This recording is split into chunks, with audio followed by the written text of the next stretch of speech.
जय हिंद दोस्तों, मैं सौरभ और स्वागत है आपका आपके चैनल अर्थ जीएस पर। हम लोगों की करंट की सीरीज़ का अगला दिन मार्च 26 की बात हो रही है। डे आपके कंटिन्यू 221। और जो लोग अभी तक हमारे चैनल से नहीं ऐड हुए हैं वो यूट्यूब पर सब्सक्राइब कर सकते हैं अर्थ जीएस बाय सौरभ कुशवाहा, जिससे आपको डेली के वीडियोस मिलते रहेंगे। और ये हमारे टेलीग्राम का लिंक दिया गया है अर्थ जीएस, जहाँ पर आप ऐड हो सकते हैं, जिससे आपको इस वीडियो का पीडीएफ और लाइव क्लासेस का शेड्यूल भी मिलता रहेगा। बढ़ते हैं पहले क्वेश्चन पर।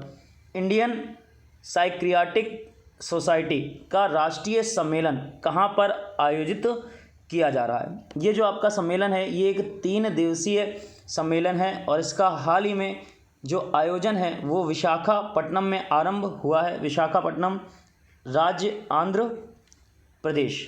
और ये जो आयोजन है वो इंडियन साइक्रियाटिक सोसाइटी द्वारा किया जा रहा है। यह इस वर्ष ओवरऑल 73वां वार्षिक सम्मेलन है और विशाखापट्टनम में ही 37 साल पहले इसका आयोजन आपका एक बार किया गया था, याद रखिएगा। और वर्तमान में दोबारा हो रहा है 2022 में। नेक्स्ट क्वेश्चन है, हाल ही में आरसी लाहोटी का निधन हुआ, वह भारत के कौन से मुख्य न्यायाधीश थे? न्यायाधीश आरसी लाहोटी भारत के मुख्य न्यायाधीश के पद पर रहे हैं और 35वें मुख्य न्यायाधीश थे। इनका हाल ही में निधन हुआ है। और अगर सेवानिवृत्त की बात करें तो 1 नवंबर 2005 को ये रिटायर हुए थे, सेवानिवृत्त हुए थे। और इनका पूरा नाम रमेश चंद्र लाहोटी था। नेक्स्ट है, हाल ही में किस शहर की पीपुल्स कोऑपरेटिव बैंक लिमिटेड का लाइसेंस भारतीय रिजर्व बैंक द्वारा रद्द कर दिया गया है? अभी हाल ही में कानपुर शहर की पीपुल्स कोऑपरेटिव बैंक लिमिटेड का लाइसेंस आरबीआई के द्वारा रद्द कर दिया गया है। और बैंकिंग विनियमन अधिनियम 1949 की धारा है आपकी 56 के तहत धारा 11(1) और 12(3)(d) के प्रावधान के तहत बैंक में पर्याप्त पूंजी और कमाई की संभावनाओं की कमी के कारण इसका लाइसेंस रद्द किया गया है। और किस शहर में? कानपुर में।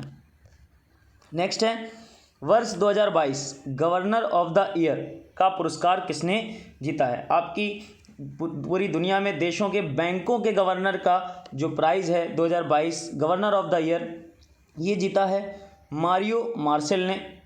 जो मारियो मार्सेल हैं ये सेंट्रल बैंक ऑफ चिली के गवर्नर हैं। और चिली की जो सेंट्रल बैंक है उसके नाम की बात करें तो बैंको सेंट्रल डी चिली, और नाम उनका मारियो मार्सेल।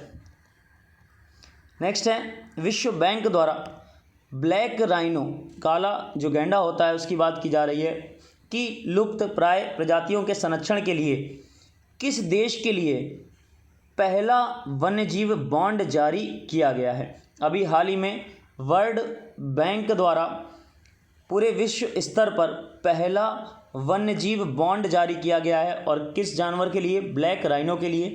किस देश के लिए जारी किया गया है? तो दक्षिण अफ्रीका करेक्ट ऑप्शन है आपका। याद रखिएगा, ये जो बॉन्ड है आपका संरक्षित क्षेत्रों में काले गैंडे की आबादी को बढ़ाने और बचाने में सहयोग करेगा। इसके लिए दक्षिण अफ्रीका में टोटल 2 क्षेत्र चुने गए हैं। पहला एडो एलिफेंट नेशनल पार्क और दूसरा great fish river nature reserve. तो ये दोनों आपको प्लेस भी याद रखने हैं, दोनों के दोनों साउथ अफ्रीका में। इसे राइनो बॉन्ड के रूप में भी जाना जाता है। 5 साल की अवधि है और $150 मिलियन का ये एक विकास बॉन्ड है। नेक्स्ट है, वर्सामा शील्ड 2022 सेना युद्ध अभ्यास किस देश में हो रहा है? ये जो आपका युद्ध अभ्यास है वर्सामा शील्ड 2022 ये इस बार आयोजित किया जा रहा है मलेशिया में। याद रखिएगा, मलेशिया के अतिरिक्त इसमें 4 देश और भी पार्ट लेते हैं, ऑस्ट्रेलिया, न्यूजीलैंड, सिंगापुर और यूनाइटेड किंगडम। और इसी युद्ध अभ्यास को शॉर्ट में BS-22 नाम से भी जाना जाता है। और वर्तमान में आयोजन कहाँ पर किया जा रहा है? मलेशिया में। नेक्स्ट है, भारत का कौन सा राज्य या केंद्र शासित प्रदेश मुख्यमंत्री पार्क सौंदर्यीकरण योजना को लागू कर रहा है? भारत का एक केंद्र शासित प्रदेश नई दिल्ली द्वारा ये घोषणा की गई है कि वह अपने यहाँ मुख्यमंत्री पार्क सौंदर्यीकरण योजना को लागू कर रहा है। इस योजना के तहत क्या होना है, लगभग 3000 एकड़ के एरिया में, क्षेत्र में 17 शहर के ऐसे जंगलों को विश्व स्तरीय वनों में बदलना है जो विश्व स्तर पर काफ़ी कारगर होंगे। और टोटल नंबरिंग कितनी है, 17। और किस जगह की बात हो रही है, नई दिल्ली की। नेक्स्ट है 2022 बिम्स्टेक शिखर सम्मेलन का मेजबान कौन सा देश है। जो आपका बिम्स्टेक देशों का समूह है, फुल नेम की बात करें अगर, बंगाल की खाड़ी बहुक्षेत्रीय तकनीकी और आर्थिक सहयोग पहल, Bay of Bengal Initiative for Multi Sectoral Technical and Economic Corporation, इसका जो मेज़बान है इस बार वो है श्रीलंका।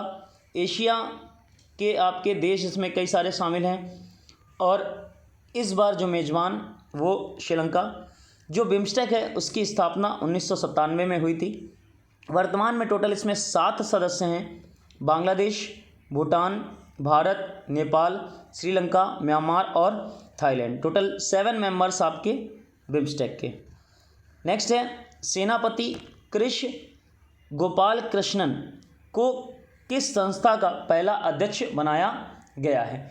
जो आपके सेनापति कृष्ण गोपाल कृष्णन हैं, ये हाल ही में RBIH संस्था के पहले अध्यक्ष बनाए गए हैं। जो RBIH है, इसका फुल नेम की बात करें तो रिजर्व बैंक इनोवेशन हब, इसके पहले अध्यक्ष बने हैं। और किनके द्वारा जो आपकी नियुक्ति हुई है, वो RBI गवर्नर शक्तिकांत दास द्वारा।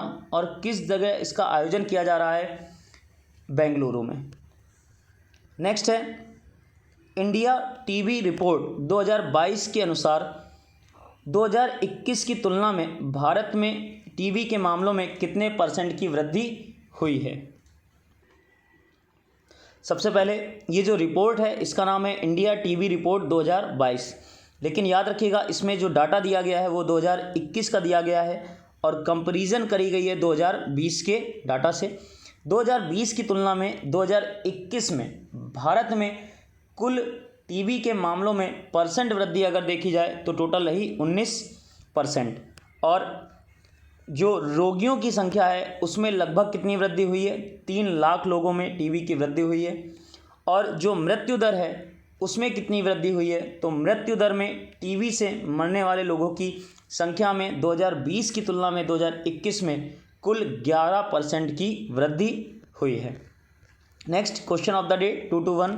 आपको वीडियो के कमेंट बॉक्स में बताना है कि हाल ही में जो एशले बार्टी प्लेयर हैं उन्होंने संन्यास की घोषणा की है, वे किस देश की खिलाड़ी हैं। आपको देश का नाम मेंशन करना है कि किस टीम की प्लेयर हैं एशले बार्टी। तो ये हमारी करंट की सीरीज़ का एक दिन हो गया। मिलते हैं नेक्स्ट टर्न पर, तब तक के लिए जय हिंद।